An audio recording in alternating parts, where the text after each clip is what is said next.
మోసం పార్ట్ 1 అయిపోయింది. మోసం పార్ట్ 1 ఏంటిది?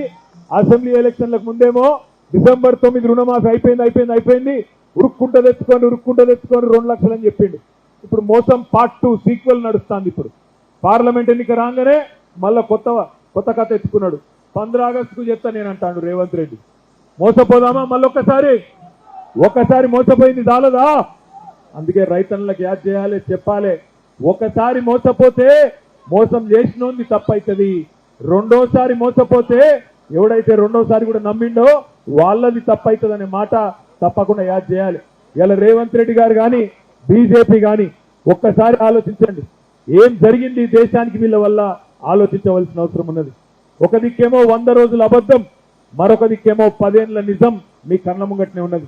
కేసీఆర్ ఇచ్చిన రైతు బంధు మీ కళ్ళ ముంగట్నే ఉన్నది. కేసీఆర్ 12 లక్షల మందికి చేసిన ఆడపిల్లలకు చేసిన పెళ్లిళ్లు మీ కళ్ళ ముందే ఉన్నాయి.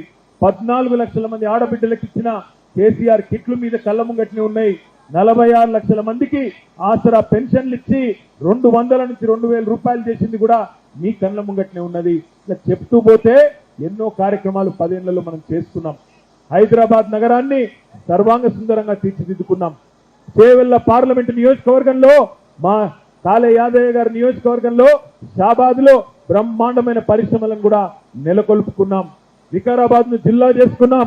వికారాబాద్ లో ఇవాళ కలెక్టర్ ఎప్పటి నుంచో వికారాబాద్ ప్రజల కళ అది, దాన్ని నెరవేర్చింది కేసీఆర్ గారు. ఇక్కడ ఉండే గిరిజన సోదరులు ఎంతో మంది ఎన్నటి నుంచో అడుగుతున్నారు మా తాండాల మా రాజ్యం ఉండాలని, దాన్ని కూడా నెరవేర్చింది కేసీఆర్. ఇట్లా నేను చెప్పమంటే ఇంకో గంట సేపు చెప్తా గానీ ఎండ బాగున్నది, మీరు కూడా బేజారైతారు, ఎక్కువసేపు చెప్పా. ఇంకొక మాట కూడా మా యాదన్న యాద్ చేస్తున్నాడు. 111 జీవోను కూడా అందరు చెప్పినోళ్లే గానీ ఆఖరికి ఎత్తేసింది కేసీఆర్ అనే మాట యాద్ చేయమని చెప్పి మా యాదయ్య గారు చెప్తా ఉన్నారు. ఒక 111 జీవో, ఒక మంచినీళ్ళు ఇచ్చుడు, రైతులకు రైతు బంధు ఇచ్చుడు కాదు, చెప్తే ఇంకో గంట చెప్పొచ్చు. అదే ఈ రోజు బీజేపీ వాళ్ళు తిరుగుతున్నారు. ఏం చేసిండ్రు నాయన? 10 ఏళ్లు మీరు ప్రభుత్వంలో ఉండి దేశానికి ఏం చేసిండ్రు, తెలంగాణకి ఏం చేసిండ్రు, మా చేవెళ్ళకి ఏం చేసిండ్రు చెప్పి ఓటు అడగవయ్యా అంటే చెప్పేటందుకు ఏం లేదు. వాళ్ళు అనేది ఒక్కటి జై శ్రీరామ్. ఏమనంటే జై శ్రీరామ్ తప్ప ఇంకేం లేదు. ఏం చేసిండు మోడీ గారు, ఏం చేసిండు భారతీయ జనతా పార్టీ ప్రభుత్వం మా చేవెళ్లకు మా తెలంగాణకు?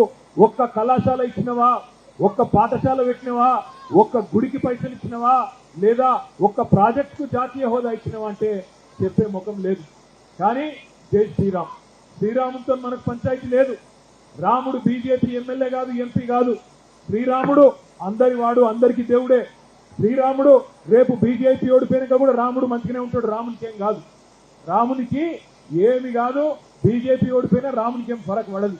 నేను మిమ్మల్ని అందరినీ దండం పెట్టుకోలేదు ఒకటే, మతం పేరుతో రాజకీయం చేయడం, మతం అడ్డం పెట్టుకొని ఇవాళ ఓట్లు దండుకొని ఎంపీలుగా గెలవాలనే ప్రయత్నం చేస్తున్న భారతీయ జనతా పార్టీకి కూడా బుద్ధి చెప్పవలసిన బాధ్యత మన మీద ఉన్నది. ముఖ్యంగా మా ఆడబిడ్డలు ఎవరైతే తరలి వచ్చిండ్రో మిమ్మల్ని నేను కోరుతా ఉన్నా, ఆలోచించండి. మోడీ గారు ప్రధానమంత్రి అయినప్పుడు 2014లో సిలిండర్ ధర ఎంత? 400. ఈ రోజంతా సిలిండర్ ధర 1200. మోడీ గారు ఆనాడు 2014లో భారతదేశానికి ప్రధానమంత్రి అయినప్పుడు మన దగ్గర డీజిల్ పెట్రోల్ దొరకది, మన దగ్గర ముడి చమురు దొరకది. భారతదేశంలో ముడి చమురు మనం బయట దేశాలకు వెళ్ళి తెచ్చుకుంటాం. క్రూడ్ ఆయిల్ ధర మోడీ గారు 2014లో ప్రధానమంత్రి అయినప్పుడు ఒక్క బ్యారెల్ కు $100 ఉండే 10 ఏళ్ల కిందట. ఇవాళ ఒక్క బ్యారెల్ ధర $16 తగ్గింది, $84 అయ్యింది. 10 ఏళ్లలో క్రూడ్ ఆయిల్ ధర తగ్గింది. మరి క్రూడ్ ఆయిల్ ధర తగ్గితే ఆ క్రూడ్ ఆయిల్ నుంచి ఉత్పత్తి అయ్యే డీజిల్ పెట్రోల్ ధరలు తగ్గాలనా పెరగాలనా?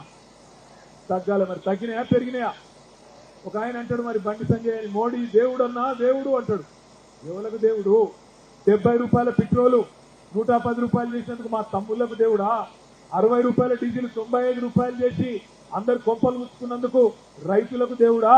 లేదా సరుకు రవాణా ఛార్జీలు పెంచి పప్పు పిరం చేసి, ఉప్పు పిరం చేసి, నూనె పిరం చేసి, చింతపండు పిరం చేసి బతుకులాగం చేసినందుకు మా ఆడబిడ్డలకు దేవుడా?